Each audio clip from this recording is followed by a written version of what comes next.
Good afternoon. This is Dr. Craig Stern from Pharma Pharmaceutical Consultants and ProData Analytics. I'm delighted to have a few minutes to talk to you again this week.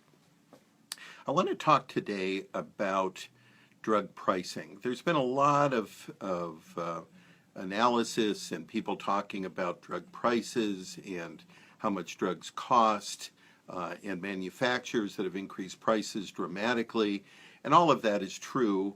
But I want to put a slightly different perspective on the whole thing and talk about this from the standpoint that there are other options, and I want to talk about some of the bases first.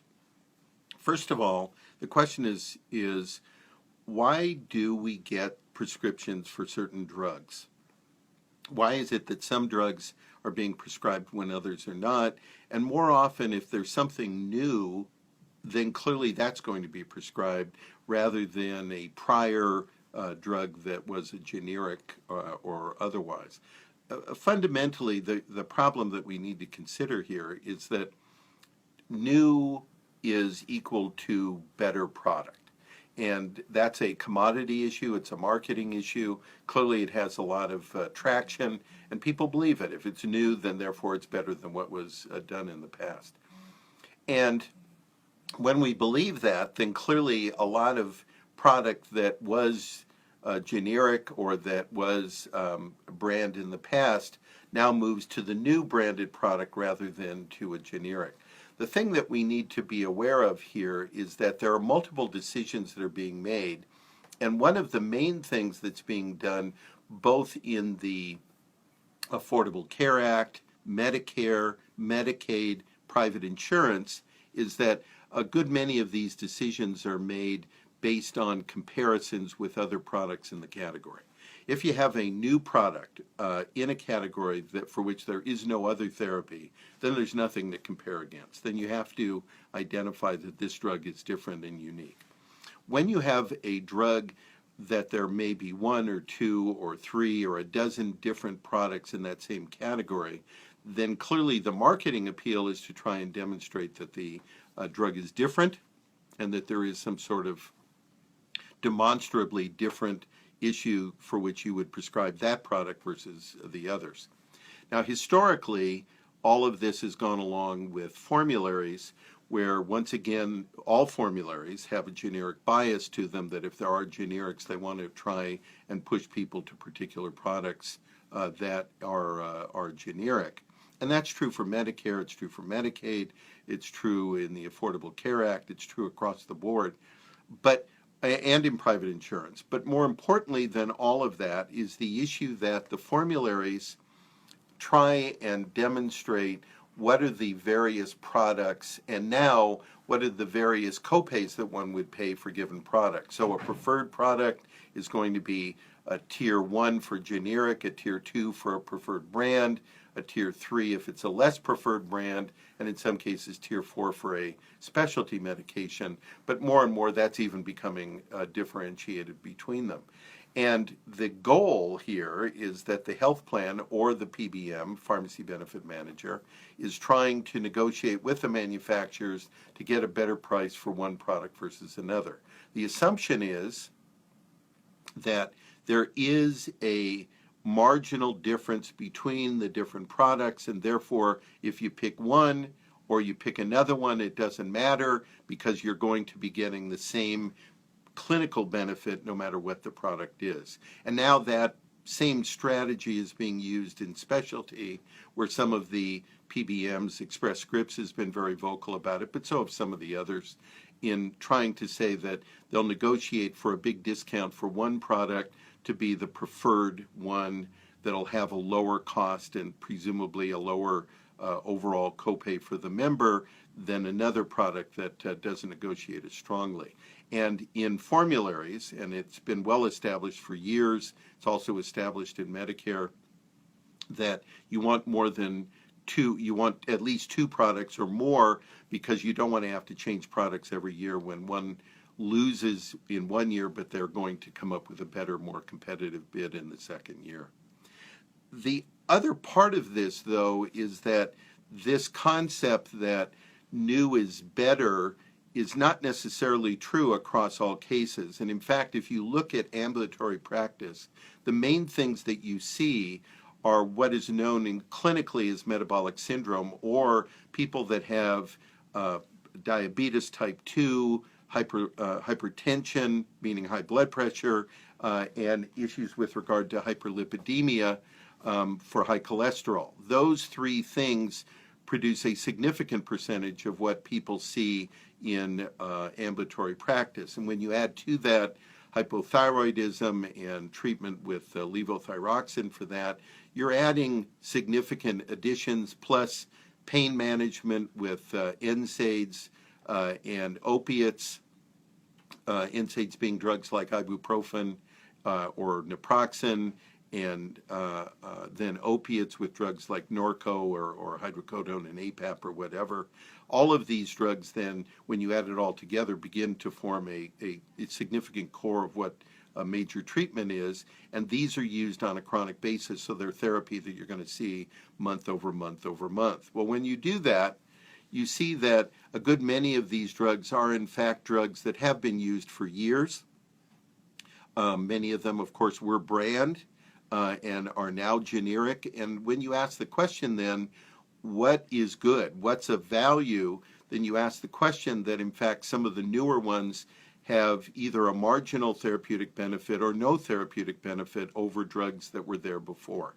So we have to ask the question then is, as drug cost goes up, clearly there's a concern and a need for diseases that have not been treated before or didn't have a major treatment. No argument about that. But the other question is, for those therapies that we deal with on a regular, daily, monthly basis, what do we do about those? And we haven't really had the discussion that says maybe we can subset this population and treat a good deal of these with much lower cost generics, and then the more expensive or the more complicated diseases with the brands that people have only one or maybe two particular options in order to treat.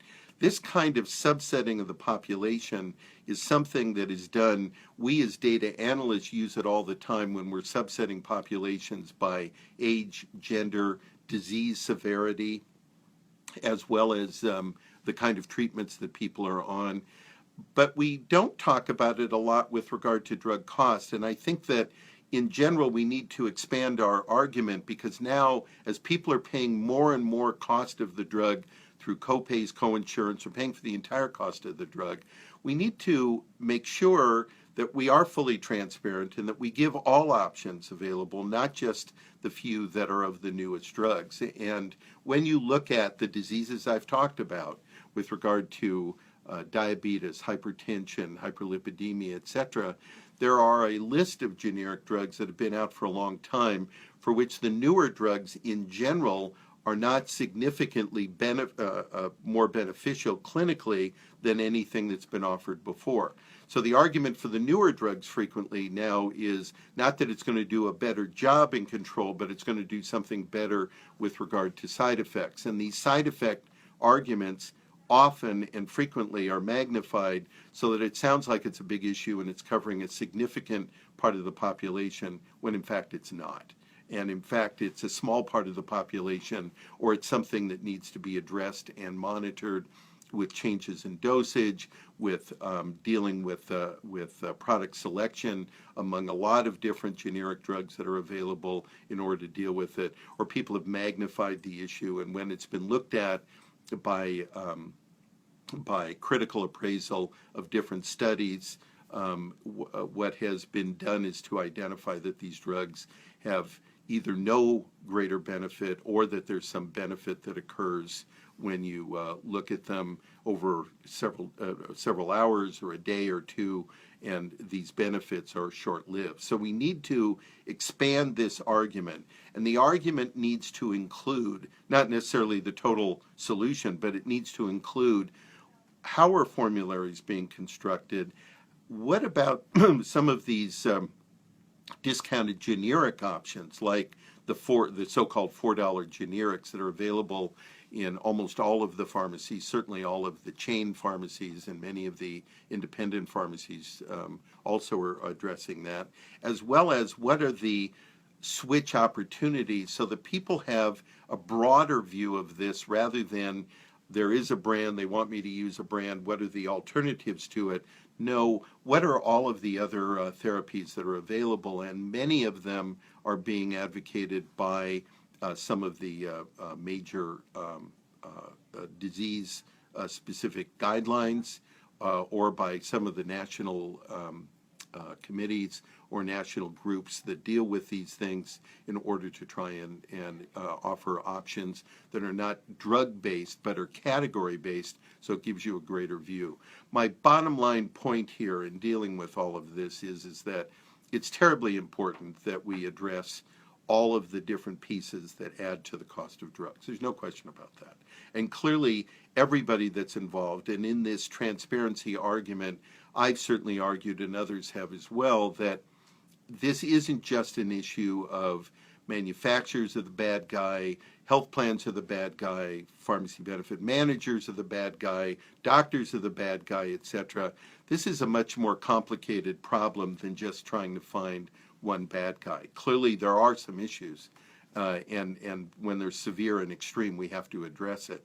But also to address what is driving us to these products, and there are options, and there are options for subsetting the population so that many people who don't have severe disease, or even if they do, can be handled with older but not necessarily less effective medications, while some of the arguments that we're looking at have to deal with newer drugs, and then we focus all our attention on newer drugs rather than looking at older ones.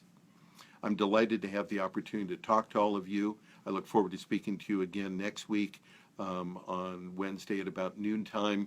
Please refer to our webpage, but also specifically to www.profarmaconsultants.com/rxinfox.html. That's where we look at the news every day from a host of things, from pharmacies to pharmaceutical manufacturers to data analytics, etc., and gives you a quick snapshot of what's going on. I hope you have a wonderful rest of the week, and thanks so much for spending time with me.